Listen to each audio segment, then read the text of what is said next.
Right,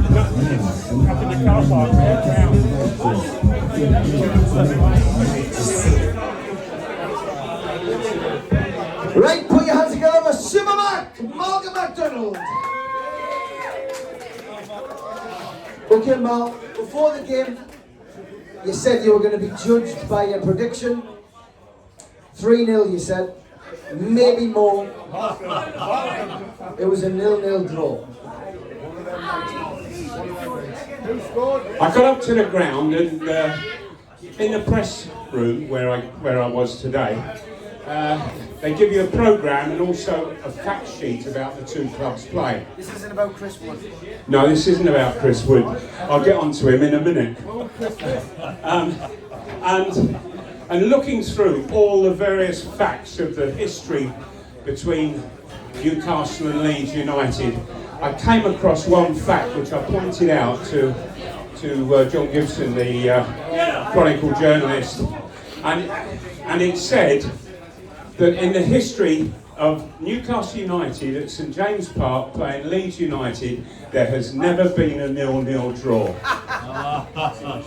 Yeah, I know, it's not funny, is it? What a jinx! And I said, what are the odds on that then, John? Bloody hell, it happened. So, my apologies to everyone, it was entirely my fault. Well, apart from the fact that I think the players need shooting lessons. For heaven's sake, if it had been a rugby match, Newcastle would have won 63-0. I've never seen so many shots go high and wide as today. There was only one save in the game, and that was Pope. He saved some in the second half, and it was a good shot, curling inside the far post. And Newcastle did not get a shot on target in the whole game. Not good at all. It's always hard to find a man of the match in a game which didn't have many chances. I mean, me personally, I felt Joe Linton had a good game today. Sean Longstaff, the midfield centres did really well today.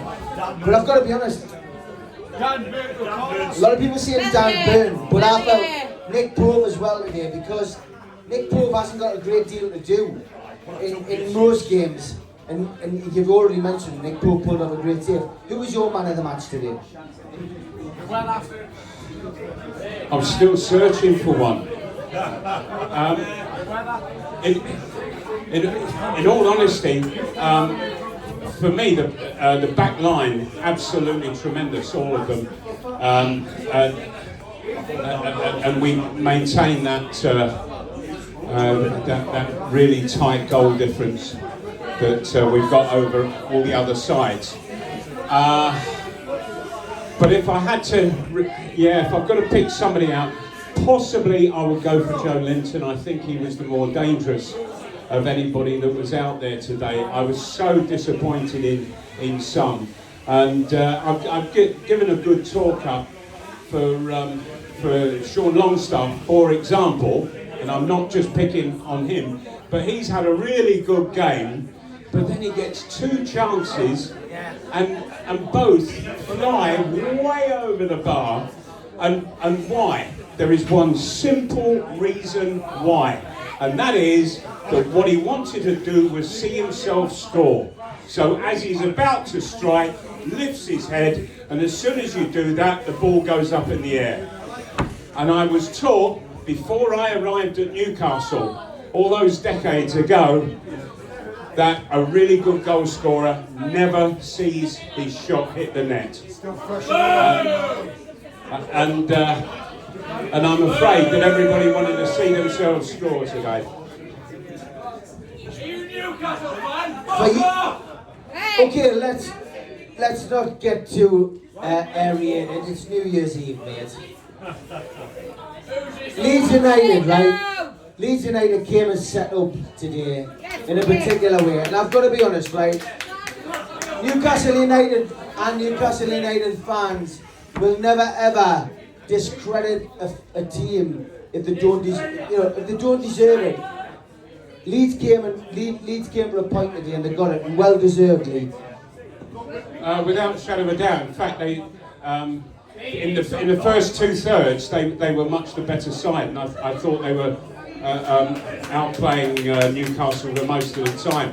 They put more energy into it, and the only trouble for Leeds is that for all the domination that they had, that they get to the last third and they run out of ideas, and that really is a shame, because what you accomplished today in the first 2/3 really deserved a lot more, I have to say. I'll be absolutely honest. But the last third, where Newcastle was totally over the bar, Leeds didn't even get a shot in, other than that excellent save by Nick Pope. It was actually a better save than it looked at first glance, and so I thought, well, and also Newcastle didn't help themselves, because we've sort of thought that the Leeds goalkeeper is a bit on the shaky side, and yet he's come today for every single cross, and he's been absolutely fabulous today, and cut out so much from Newcastle. So well done him, well done Leeds United. I thought you absolutely deserved your point, I really did, and it's making Newcastle think very hard about where it all went wrong today. Let's talk transfer window. Eddie Howe was asked a few questions yesterday in the press conference about the transfer window. The one thing that he was consistent with was financial fair play, FFP. And I've got to be honest, I've had a couple of conversations with people, friends, different areas, different relations, different whatever. Why are Newcastle saying they're going to sign this one and that one? They're not. I think the Doug and Barrett crew are a lot more sensible than that. We know that what's in the papers is absolute crap, right? Newcastle do not nowadays tell people who they're going to sign. There are no leaks coming out of that club. There are no moles in the camp. Nobody knows what Newcastle are doing. We'll get linked with 600 players between, and don't think that's an exaggeration, because in the summer I did add them all up, and there were 654 players we got linked with. We will get linked with a lot of players. Transfer window's open tomorrow. Where do Newcastle need to strengthen? Where do you think Newcastle will strengthen? Steve, I think there is one thing that hasn't really been made public, and we've got to take this very into consideration very carefully, because there are limitations on all clubs, which comes down to what are you earning into the club will allow you then to go spending on players. Now, this is what I've discovered just today, that a whole load of advertising deals were done by Mike Ashley for what appeared to be absolute pittance. Yeah, absolute pittance, and he's had a lot of the money redirected elsewhere. And so, yes, something like that. And so Newcastle United are not earning the kind of money that they would do under normal circumstances. The Castore deal, for example, that Newcastle have approached them and said, look, can we buy the deal off? And we'd like to start again. But of course they've said no chance, because here's Newcastle with a possibility of getting into a League Cup final or getting into an FA Cup final, and of course Castore, they want their shirt on major display at Wembley Stadium on television to the whole world. So it is going to be a very difficult January window. Do you spend now on a player that isn't quite of the quality you want, or do you wait for the better window that's in the summer? And I think that, and I think it's better to wait until the summer. I really do. I think it's a great idea. From our perspective, though, 2022 has been a fantastic year for Newcastle United. We touched on this pre-match. We're going to talk about it now. Eddie Howe probably has been one of the best managers we've seen in a long, long time in that dugout at St James's Park. We've had Keegan, we've had Bobby Robson, we've had Joe Harvey, who you played for, of course. But he's up there now, and he's starting to earn his corner. He's had a great run. He certainly has, and he's done it very, very quickly. Done it in very little time. And he is ideally placed for the modern day football. Absolutely ideal. He's a young manager, and what he did at Bournemouth was absolutely outstanding. It was an amazing 5 years that he created. He had previous experience from his time at Burnley, and so he has been well and truly schooled for what for the job he's got right now. And I couldn't think of a better manager to be at this club and to take it on. This is one of the most exciting projects that football has ever seen.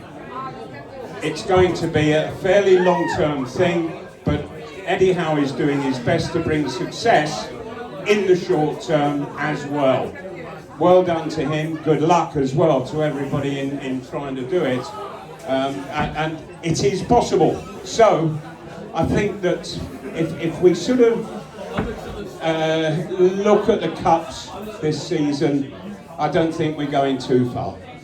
I've said that a couple of times. Eddie Howe just needs to slow down, because if he ends up finishing too high up the league and winning a cup final, he's putting himself under pressure for next year. But looking ahead, Arsenal on Tuesday, they're 2-0 up against Brighton.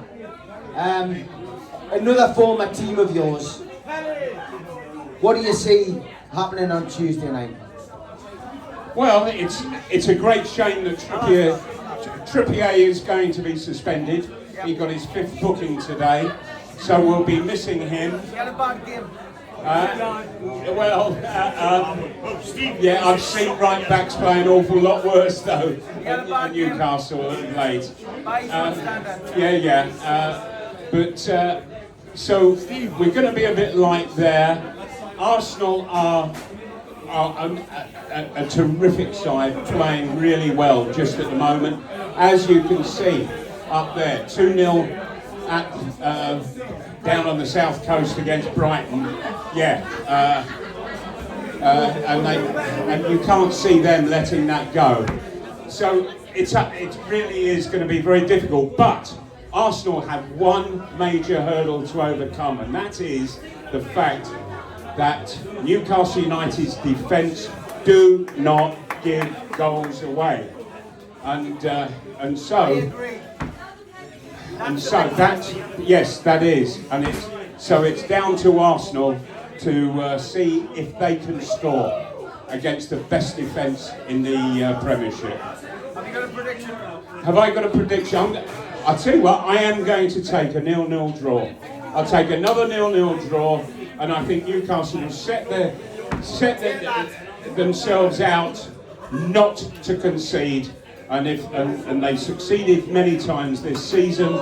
They've got the best defence in the division, and so yeah, I fancy 0-0. I'm going to ask you one more question, and this is about somebody who's passed away, Pelé. Yeah, round of applause. Norman did ask the question. Undeniably, the best footballer that the world has ever seen in our lifetime.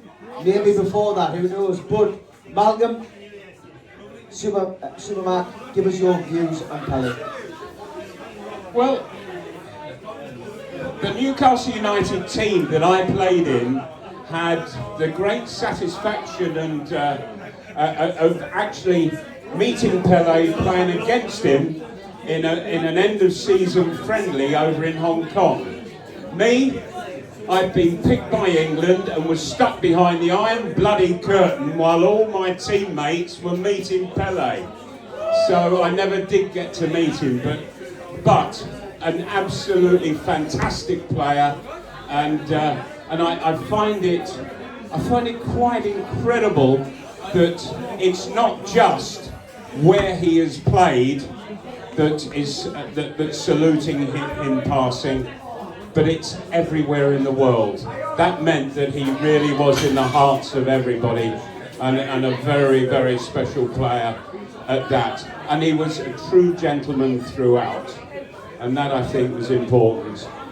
Wonderful fella. I have spoken before Bobby Moore died. I spoke with Mauro to ask him because he probably knew Pelé best of all in this country, and he just said, an absolute gentleman, a friend. He said, and you could kick him on the field as much as you could, and he would just simply turn and smile at you. A real gentleman. Yeah, round of applause for that. We've got a great management team, great owners, and we've got great bar staff at this place. And we've got girls who go around selling the shots. Make sure you get your shots. Only £3. The most important thing we've got in here though is customers and fans, because without that, pre-match and post-match would mean nothing. Me and you would be standing here talking to ourselves, Malcolm. So have you got a message for the fans as we go into 2023? Well, yes, I wish you all a very, very happy and prosperous new year, particularly also to your clubs. May Newcastle achieve whatever is possible, and I'm sure that everybody up there is going to make it happen sooner or later. But to Leeds United fans in here, I thought that the way you played today was absolutely super in the first 2/3, and I wish you well for you to take that a little bit further and add some strength up front. And good luck, and we'll see you next season, if not before. Ladies and gentlemen, all that remains for me to do is wish you a happy new year and put your hands together for the legend, still the man, remember, who scored 5 goals for England against Cyprus at Wembley when they won 5-0. Harry Kane and Alan Shearer can't even do that. Put your hands together for Supermac, and he'll be back for the next home game in the new year.